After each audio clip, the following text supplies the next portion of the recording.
அன்பு நேயர்களே, அடியேனே ஒரு நடுத்தர வயது பதிவிட்டிருந்தது என்று கூறியிருந்தேன் அல்லவா? அவருடைய பதிவிலிருந்தே அடியேனுக்கு ஒரு கரு கிடைத்தது.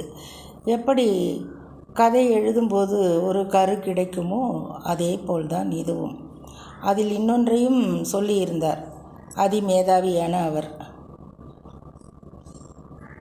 இப்படியெல்லாம் அல்லூரி உள்ளூரி பிதற்றி கொண்டிருந்தால் அதற்கென்று யாராவது வந்து காவி கட்டி கொண்டு, அதாவது அடியேனை காவி கட்ட சொல்ல வைத்து அமர வைத்து விடுவார்கள்.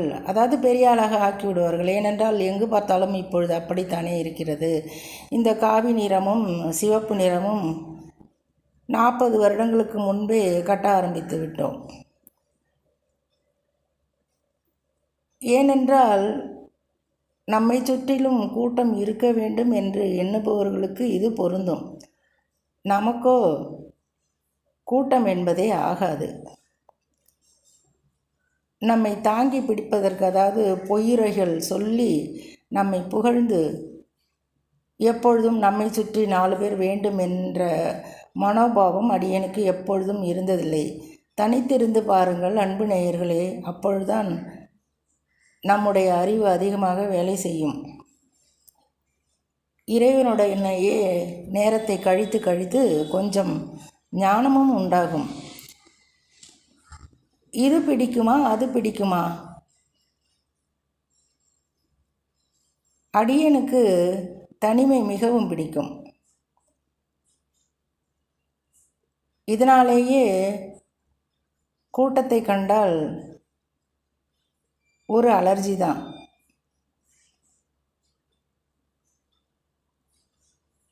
சிறிது நேரமாக இருந்தாலும் வீணாக வெட்டி பேச்சு பேசி கழிக்க வேண்டும் என்று எண்ணமுடையவள் இல்லை.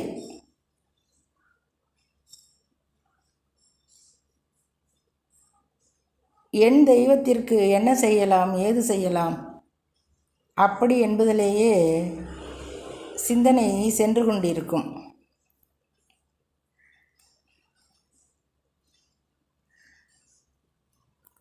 அடியனை தாக்கி பேசியவர் கூட ஒரு சொற்பொழிவில் அடியேன் கண்டிருக்கிறேன் தொலைக்காட்சியில்.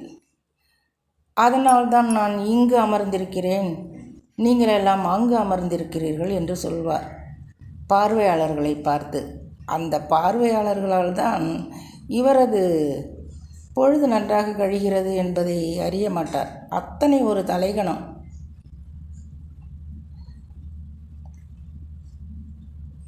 இப்படி நம்மை